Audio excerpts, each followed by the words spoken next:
네, 요한복음 3장 16절 네, 띄워주시죠.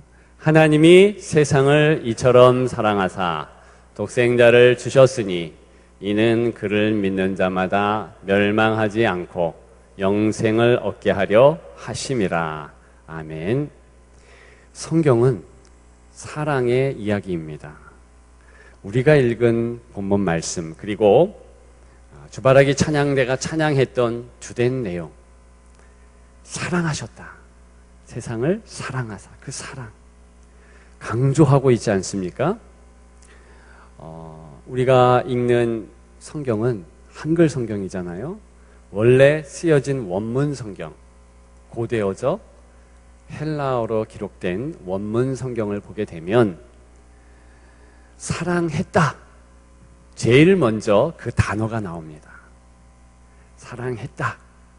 사랑한다. 그 동사가 나와요.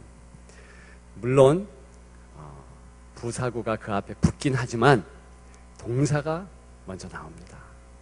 사랑했다. 그리고 그 뒤에 이어서 주어가 나옵니다. 하나님이. 사랑했다. 강조 하나님이. 이렇게 되는 거예요. 만일 사랑했다. 엄마가 그러면 어떤 사랑의 결과를 우리가 유추할 수 있을까? 저는 쉽게 우리 어머니의 손발이 생각나죠.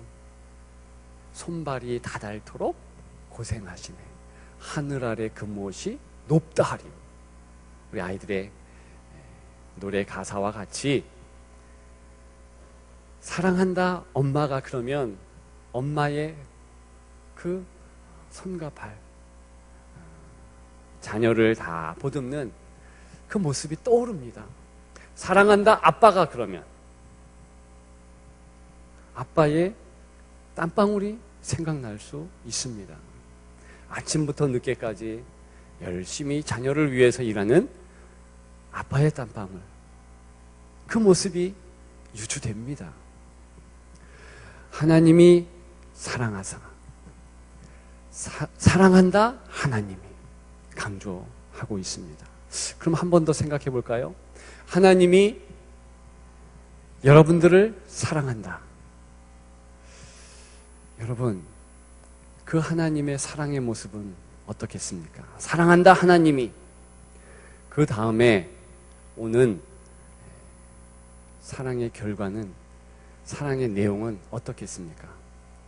이 땅에서 하나님이 가장 큰 연인이라면 하나님께서 사랑하시는 대상, 가장 큰 좋은 것으로 주시지 않을까.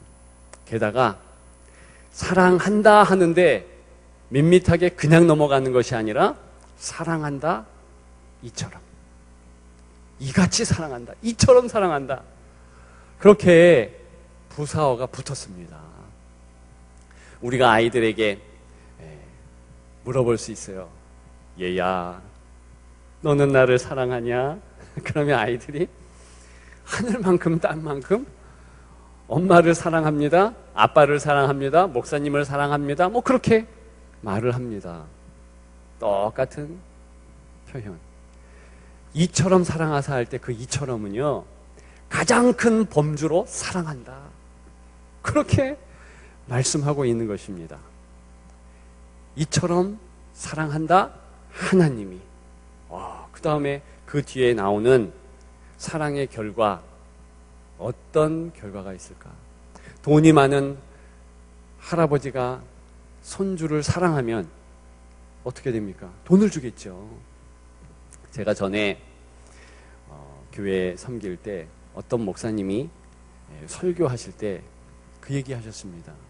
강남의 모 교회에 본인이 부목사 있을 시절에 3학년인 자기 아들이 시무룩해서 왔다는 거예요. 왜 그러느냐? 우리 반에 세뱃돈 엄청 받은 애가 있다. 그만 자랑을 하더래. 야, 너도 세뱃돈 많이 받았잖아.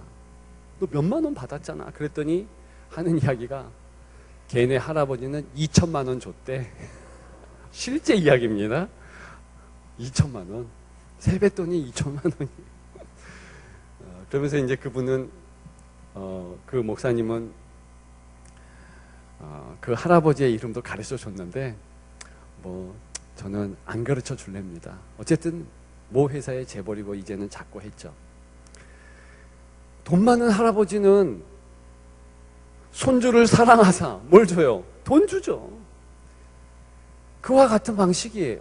그러면 하나님이 사랑하셨다. 그것도 이처럼 사랑했다.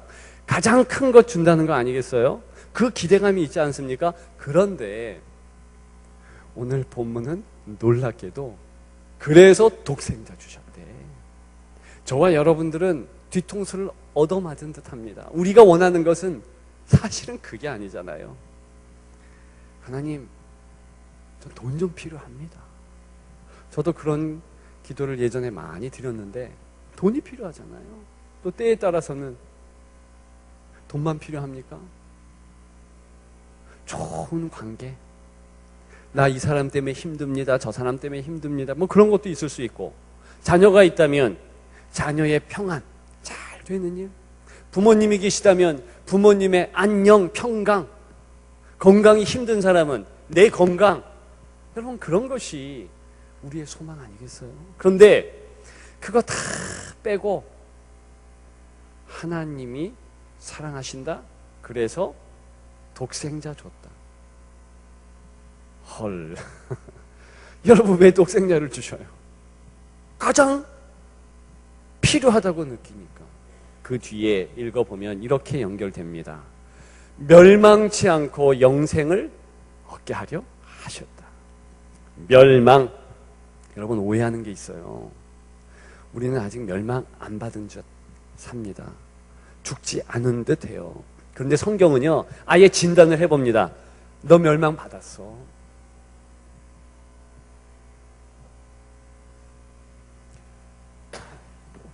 고린도전서 15장에는요, 한 사람 때문에 사망이 이 땅에 왔다. 그것을 멸망이라고 해요. 그 한 사람이 아담이거든요. 얼마 전에 세례문답식을 하는데 제가 중요하게 세례 받을 분들에게 강조했던 것이 당신은 죄를 아느냐 그랬어요. 죄를 아느냐. 여러분들 죄를 아십니까? 두 가지 죄가 있잖아요. 자범죄, 우리가 짓는 죄입니다. 그 죄도 흉하지요. 더럽지요. 추합니다. 그러나 구원받는, 구원에 관계된 죄는요, 그 죄가 아니라 사실은 원죄예요. 원죄. 아담이 지은 죄, 하나님께서 선악을 알게 하는 나무의 실과를 먹지 말라 그랬는데 따먹었어요. 자기가 왕이 되고 자기 중심으로 살아가려고 그렇게 합니다. 그때에 하나님께서 진단하신 것은 너 죽었다. 왜? 그 이전에 정령 죽으리라. 먹으면 정령 죽으리라. 그렇게 했거든요. 그래서 하나님을 떠나게 된 것이 성경에서는 멸망, 죽음 이렇게 이야기하는 것입니다. 물론 우리는 육신의 생명도 가만히 있으면 소멸되지만 그 육신의 생명 포함해서 영의 죽음도 있다는 거예요. 하나님을 떠났다? 죽었다. 심각하다? 너는 죽은 상황이다. 그런 인생에게 여러분, 하나님께서는 멸망치 않고 영생을 얻게 하는 것, 그것이 가장 큰 사랑이라는 거예요. 우리는 그것이 아니라 나름의 원하는 것, 이 땅 살아가면서 좀 전에 이야기한 여러 가지 열거한 그 내용들을 더 필요로 하지만 하나님은 그렇게 진단하지 않는 거예요. 여러분, 가만히 조금만 생각해도 사실입니다. 저와 여러분들은 이 땅을 곧 떠나갈 것을 잘 몰라요. 만일 우리가 내일 이 땅을 떠나간다 그러면 지금 모습대로 살까요? 내 남편과 내 아내를 지금 모습처럼 때로는 증오하고 싫어하고 내 자녀라 할지라도 폭언을 하면서 그렇게 살고 있겠습니까? 우리 성도에게 더 애틋하게 내가 섬겨주지 못해서 미안해. 오늘이라도 더 섬겨줄게. 그러지 않겠어요? 과연 우리는 이 땅에 주인이 아니건만, 곧 떠나갈 존재이건만, 하루살이 이것만 우리는 이 땅의 영원한 주인처럼 한날 한날을 살아간다는 거예요. 사실 그렇지 않죠. 그렇지 않잖아요. 여러분, 멸망하기 때문에 우리는 모든 행동이 다 어그러집니다. 심지어는 소위 사랑까지도 그래요.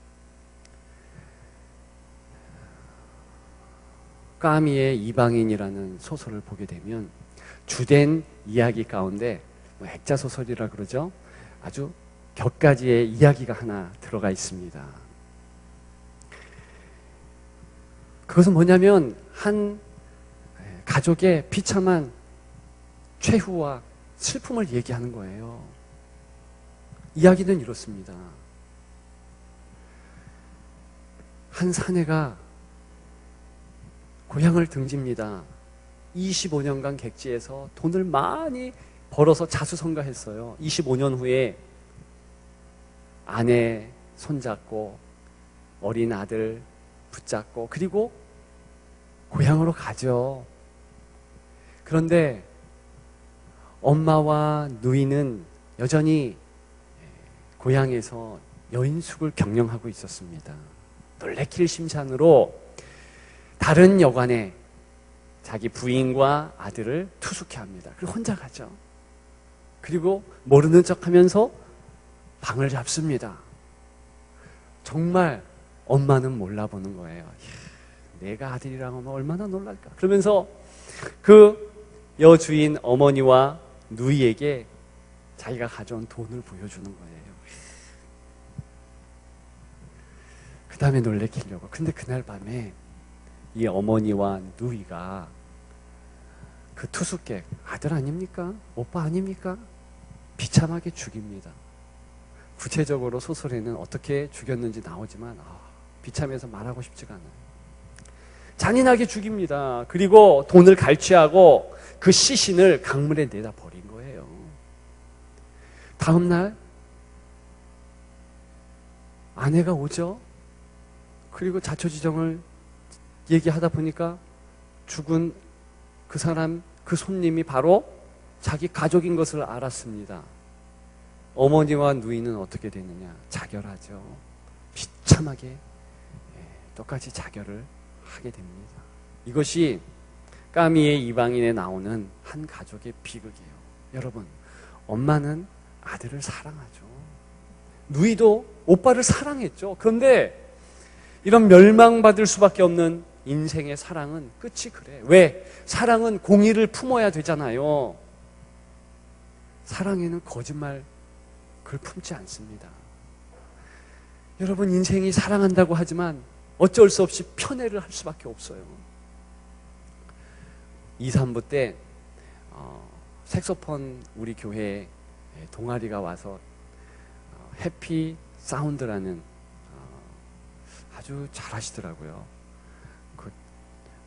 테너 색소폰, 제가 좀 전에 부른 것은 소프라노 색소폰인데 그거, 그 다음에 엘토 색소폰. 이야, 너무 잘하더라고요. 다른 두 팀도 참 잘했는데 처음 봤으니까 더 잘했다 싶어요. 다 잘했지만. 그런데 어쨌든 근데 그 가운데서 홍일점 여자아이가, 아니 여인네가 하나 있었어요. 저희 딸이에요. 둘째 딸. 근데 저희 아이가 3명이잖아요. 우리 둘째 딸 정말 잘했다. 다른 아이들이 있는 데서 제가 이렇게 그냥 칭찬하면 어쩐지 아세요? 백선눈이 됩니다. 째려보고 싫어하는 거예요. 아니, 저는 사실을 얘기했고 그 아버지로서 얼마나 뿌듯합니까? 그래서 그렇게 얘기했는데도 불구하고 받아들이는 마음이 다른 거예요. 시기로 나가는 거죠. 여러분, 최초의 아담의 가정 생각해 보세요. 두 아들이 있었잖아요. 가인이 아벨을 싫어했던 것이 뭐 큰 일 때문에 싫어했습니까? 대판 둘이 싸우고 뭐 돈 한 1억 꿔주고 뭐 이러면서 싸워서 동생을 죽였습니까? 그게 아니에요. 어떻게 보면 아주 작은 문제. 어떻게 하나님 앞에 예배드리니? 뭐 도움 받으면 되지, 물어보면 되지. 그런데 그런 것 때문에 시기심이 나가지고 죽이잖아요. 사랑해줘야 되고 품어줘야 되는 동생을 그렇게 합니다. 여러분, 이것이 멸망받을 인생의 증거예요. 저와 여러분들이 사랑한다고요? 해봐요. 제 자녀도 기껏 사랑했는데 한 놈은 자기 사랑 안 한대네. 여러분, 그 놈이 저예요. 저도 삼형제였잖아요. 그런데 아버지는 나름대로 사랑했을 거예요. 근데 제가 둘째인데 제가 한동안 우리 아버지는 우리 아버지가 아닌가 보다 그 정도로 생각했어요. 왜? 쫓겨도 나고 막 했으니까, 험한 시간을 보냈으니까.